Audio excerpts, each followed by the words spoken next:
السلام علیکم ناظرین، بلال احمد تبصرہ یو کے ساتھ۔ ناظرین، آپ نے کووڈ انڈین ویریئنٹ کے بارے میں تو ضرور سنا ہے، اور یہ وہی ویریئنٹ ہے جو اب تک یہاں کی 90% سے زیادہ جو کووڈ کے کیسز ہیں، کنفرم کیسز ہیں، اس میں یہ انڈین ویریئنٹ پایا جاتا ہے۔ لیکن انڈین ویریئنٹ کا نام اب چینج کر دیا گیا ہے، اب اس کو کہتے ہیں ڈیلٹا ویریئنٹ، اور یہ بھی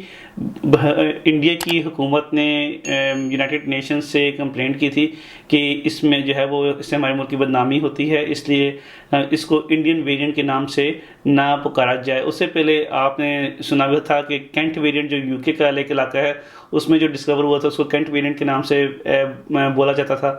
اب چونکہ اب اس کو انڈین ویریئنٹ ڈیلٹا ویریئنٹ ہو گیا ہے، اب آپ اس کو خبروں میں سنتے یا پڑھتے جہاں پہ بھی ہیں تو یہ ڈیلٹا ویریئنٹ کے نام سے بولا جاتا ہے، اب اس کو انڈین ویریئنٹ نہیں بولا جاتا۔ تو اگر ڈیلٹا ویریئنٹ ہو تو وہ آپ سمجھ جائیں کہ یہ وہ انڈین ویریئنٹ ہی ہے۔ اب یہ جو ڈیلٹا ویریئنٹ ہے یہ کہاں تک پہنچا ہے یو کے میں؟ آج جو ہے جو ان کے ہیلتھ کے سیکٹری ہیں میٹ ہینکوک، انہوں نے جو ہے اپنی پریس بریفنگ میں بتایا ہے کہ یہ جو کووڈ کے کنفرم کیسز یو کے میں ہیں اس میں جو 90% جو کیسز ہیں اس میں ڈیلٹا ویریئنٹ پایا جاتا ہے۔ ہاسپٹل کے کیسز میں جو ہے اضافہ ہوا ہے، لیکن ڈیتھس میں جو ہے وہ کمی آئی ہے۔ یہ جو ڈیلٹا ویریئنٹ ہے یہ ہاسپٹلائزیشن میں تو ٹھیک ہے اضافہ ہوا ہے، لیکن یہ مینلی ان لوگوں کے لیے ہے جن کو ابھی تک ویکسین میں سے کوئی بھی ڈوز نہیں لگی ہے، یا جن کو ایک ڈوز لگی ہے۔ جن کو 2 ڈوز لگ چکی ہیں، یعنی دونوں جابس لگ چکی ہوئی ہیں، ان کو اتنا مسئلہ نہیں ہے، وہ اتنے کیسز اس طرح کے ڈیلٹا ویریئنٹ کے کنفرم کیسز سامنے نہیں آ رہے ہیں۔ گو کہ ڈیلٹا ویریئنٹ کے کیسز میں یو کے میں اضافہ دیکھا گیا ہے، اس پہ اپوزیشن لیڈر جو ہے وہ بھی کافی تنقید کا نشانہ بنایا، اور انہوں نے بورس جانسن کو، اور ان کا ایک ہی پوائنٹ ہے کہ بھئی کہ ہم نے انڈیا کو الاؤ کیوں کیا، کہ جب پتا تھا کہ وہاں سے انڈین ویریئنٹ آ رہا ہے، اتنا لیٹ ہم نے کیوں ان کو ریڈ لسٹ میں ڈالا۔ اب ریڈ لسٹ کی بات کر لیتے ہیں اور کمپیریزن بتا دیتا ہوں آپ کو کہ پاکستان، انڈیا، سری لنکا اور بنگلہ دیش، یہاں پہ ان چاروں ملک کا جائزہ دیکھ لیں، اور آپ دیکھیں کہ پاکستان نے جو ہے ان تینوں ممالک کو پیچھے چھوڑ دیا ہے ویکسین کے حوالے سے۔ تو میں اب آپ کو بتاتا ہوں کہ اس میں، اور یہ سارا ڈپینڈ کرتا ہے آپ کے ریڈ لسٹ کنٹریز میں۔ اب پاکستان، انڈیا اور بنگلہ دیش تینوں ریڈ لسٹ میں ہیں۔ اب میں آپ کو دکھاتا ہوں کہ یہ، اب آپ دیکھیں کہ پاکستان کا جو اب آپ اسکرین میں بھی نظر آ رہا ہوگا کہ اب دیکھیں افغانستان میں جو کیسز میں کافی تیزی سے اضافہ نظر آ رہا ہے۔ اس کے علاوہ جو ہے بنگلہ دیش دیکھیں، اس میں بھی ایک سٹیپ آئی تھی، اب اس کے بعد اس میں ذرا سا اتراؤ آنے کے بعد دوبارہ چڑھ کے کیسز 12 جا رہے ہیں، اور لیکن ابھی بھی جو یہ کیسز ہیں، یہ کیسز جو ہیں وہ 2000 جو کنفرم کیسز ہیں پر ڈے کے حساب سے ہو رہے ہیں۔ انڈیا جو ہے وہ اس کے پیک سے تو نیچے آ گیا، لیکن ابھی بھی اس میں جو کیسز کی تعداد ہے وہ ابھی بھی جو ہے وہ 1,80,000 90,000 1 lakh cases per day confirm Covid cases ہو رہے ہیں۔ اگر نیپال کو دیکھ لیں، نیپال کے تو پرائم منسٹر نے جو ہے آفیشیلی جو ہے وہ آفیشیلی جو ہے انہوں نے یو کے سے کہا تھا کہ خدا کے لیے ہمیں ویکسین دے دیں، ہم نیپال جو ہے وہ برطانیہ کا حصہ رہا ہے تاریخی طور پہ، اور ہم آپ پہ بڑا ریلائی کرتے ہیں، تو انہوں نے تو باقاعدہ اتنا سے مانگی ہیں ویکسین جو ہیں پبلکلی جو ہے میڈیا میں آ کے برطانوی گورنمنٹ سے۔ اس کے علاوہ پھر اگر آپ پاکستان کو دیکھ لیں، پاکستان کے جو کیسز ہیں اس میں جو ہے وہ پیک رہی ہے، اب وہ کیسز آ کے جو ہے وہ 800-900 کی رینج میں آ گئی ہیں پر ڈے کے حساب سے۔ اور سری لنکا کو دیکھیں تو سری لنکا بھی ٹاپ پہ جا رہا ہے، ان میں کافی کیسز ہیں۔ اب جو سری لنکا دیکھ لیں، بنگلہ دیش دیکھ لیں، ان لوگوں کا اور نیپال کا، ان کا مسئلہ یہ ہے کہ ان کے پاس جو ویکسین ہے وہ کافی شارٹیج ہے۔ سری لنکا اور نیپال ریلائی کر رہے تھے انڈیا پہ، انڈیا نے کہا تھا کہ وہ ویکسین دیں گے، لیکن جو ہے انہوں نے پھر اپنی ویکسین ایکسپورٹ کرنا بند کر دی، اس لیے کہ انڈیا میں خود اپنے کیسز کافی زیادہ بڑھ گئے۔ پاکستان کو ایڈوانٹیج یہ ہے کہ پاکستان کو کافی ویکسین جو ہے وہ چائنا سے اور پھر رشیا سے ملی ہے، رشیا سے بھی پاکستان کے ٹرمز اچھے جا رہے ہیں اور وہاں سے ملی ہے۔ اب فائزر جو ہے کچھ آئی ہیں، وہ WHO یونائٹڈ نیشن کے تھرو آئی ہیں، وہ ڈونیشن آیا ہے، لیکن وہ اتنی تعداد میں نہیں ہیں، وہ کچھ لاکھ ہی ہیں۔ لیکن جو پاکستان جو زیادہ ریلائی کر رہا ہے وہ اپنی ویکسین جو ہے رشیا سے اور چائنا سے کر رہا ہے، اسی وجہ سے پاکستان کا جو ویکسینیشن ریٹ ہے وہ بہت اچھا ہے۔ اب اس ڈیلٹا ویریئنٹ کی وجہ سے جو ہے پاکستان نے بھی اپنے بارڈر انڈیا سے بند کیے ہوئے ہیں، اس کے علاوہ نیپال اور بنگلہ دیش نے بھی اپنے جو بارڈرز ہیں وہ بند کر دیے ہوئے ہیں انڈیا کے ساتھ، ان کی کوئی بھی کسی بھی قسم کی جو ہے وہ موومنٹ نہیں ہو رہی ہے۔ یہاں پر بہت تشویش کی بات یہ ہے کہ افغانستان میں جو ہے وہ 8% کیسز سے جو ہیں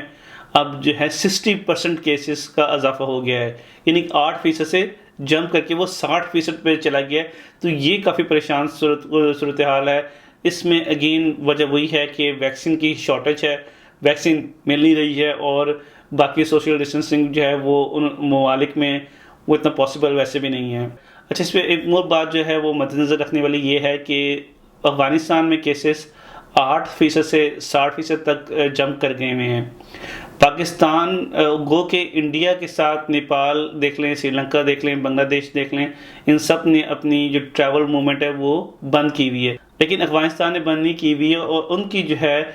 ڈیلی بیسس پہ 10 فلائٹس جو ہیں بٹوین افغانستان اینڈ انڈیا جو ہے وہ چل رہی ہیں، ابھی بھی چل رہی ہیں۔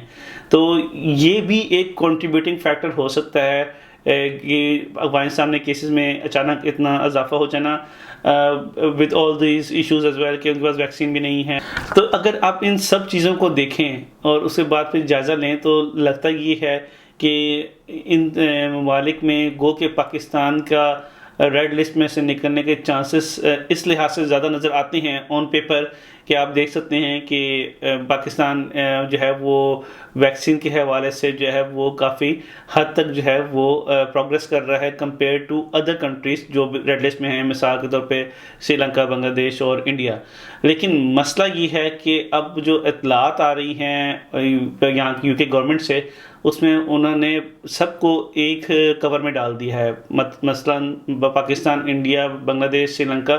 ان سب کو یہ ریڈ لسٹ میں تو ہیں، لیکن اب انہوں نے فیصلہ یہ کیا ہے کہ ان سب کو ایک ساتھ ہی ریڈ لسٹ سے نکالیں گے۔ اب ریڈ لسٹ سے تو پہلے ایمبر میں جائیں گے، اوبویسلی پھر گرین میں جا سکتے ہیں۔